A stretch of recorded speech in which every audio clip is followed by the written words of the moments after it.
నయనం 2 hours 50 minutes run టైమ్‌తో జీ5లో అవైలబుల్‌గా ఉంది. Main స్టోరీలోకి వెళ్తే మూవీలో హీరో పేరు నయన్. అయితే నయన్‌కి చిన్నప్పటి నుంచే ఎదుటి వాళ్ళ పర్సనల్ విషయాలను తెలుసుకోవాలని ఇంట్రెస్ట్ ఉంటుంది. స్కూల్లో ఒకరోజు టీచర్ ఇలా అంటారు, మన చెవులు మనల్ని మోసం చేసినప్పటికీ మన కళ్ళు మోసం చేయవు. అటువంటి కంటిని జాగ్రత్తగా కాపాడుకోవాలని చెప్పి మీలో ఎంతమంది ఐ డాక్టర్ అవుతారని అడుగుతుంది. అప్పుడు నయన్ నేను అవుతానని చెప్తాడు. అయితే ఇక చిన్నప్పటి నుంచే నయన్ బాగా చదువుకొని పెద్దయ్యాక ఐ డాక్టర్ అవుతాడు. తను ఒక ఐ క్లినిక్ని నడుపుతాడు. అయితే పెద్దయ్యాక కూడా నయన్కి ఎదుటి వాళ్ళ సీక్రెట్స్ తెలుసుకోవాలని ఇంట్రెస్ట్ అలానే ఉంటుంది. నిజానికి నయన్ కష్టపడి తను రీసెర్చ్ చేసి ఒక ఐ గ్లాస్ని రెడీ చేసి నయన్ కనిపెట్టిన అద్దాలు వేసుకుంటే ఎదుటి వాళ్ళ జీవితంలో జరిగే విషయాలను ప్రతి 12 గంటలకు ఒకసారి అలా 8 నిమిషాల వాళ్ళ పర్సనల్ విషయాలను చూస్తాడు.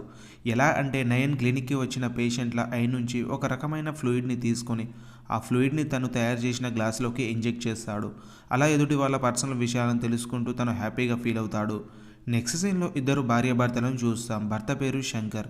తను మోడల్ స్కూల్లో మ్యాథ్స్ టీచర్గా జాబ్ చేస్తూ ఉంటాడు. శంకర్ భార్య పేరు మాధవి. మాధవి హౌస్ వైఫ్, ఇంట్లోనే ఉంటుంది. నిజానికి శంకర్కి 45 సంవత్సరాలు, మాధవికి 20 సంవత్సరాలు. అయినప్పటికీ వాళ్ళు సంతోషంగానే ఉంటారు.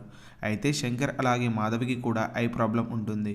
ఒకరోజు మాధవి కళ్ళద్దాలు పగిలిపోతాయి. దానికోసం ఇద్దరు దగ్గరలో ఉన్న నయన్ క్లినిక్కి వెళ్తారు. నయన్ మాధవిని చూసి తనపై ఇష్టం పెంచుకుంటాడు. కానీ తనకు పెళ్ళైందని తెలిసి తర్వాత ఫీల్ అవుతాడు. అయితే మాధవి గురించి తెలుసుకోవాలని తను ఇంజెక్షన్ని ఎక్కించి మాధవి అలాగే శంకర్ కళ్ళ నుంచి ఫ్లూయిడ్ తీస్తాడు. అలా నయన్ గ్లాసెస్ ద్వారా మాధవి శంకర్ల జీవితంలో జరిగే విషయాలను చూస్తాడు.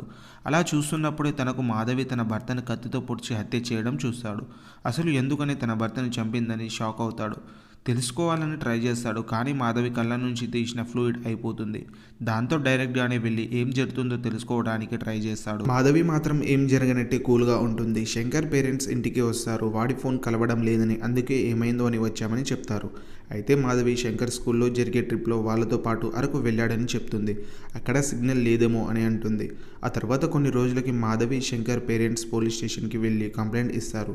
సిఐ శంకర్ గురించి వెతుకుతాడు. అయితే నయన్ సిఐకి హెల్ప్ చేస్తాడు. తను కనబడకుండా క్లూస్ ఇస్తాడు. శంకర్ని తన భార్య చంపిందని. అయితే మాధవికి ఒకరు హెల్ప్ చేస్తారు.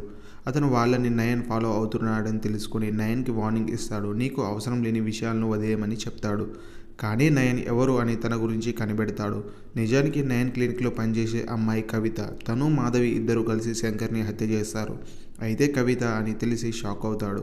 ఇద్దరు ఎందుకని తనను చంపారని అడుగుతాడు. వాళ్ళు చెప్పరు. అదే టైంకి సిఐ వచ్చి మాధవి అలాగే కవితను నయన్ క్లినిక్లో పట్టుకుంటాడు.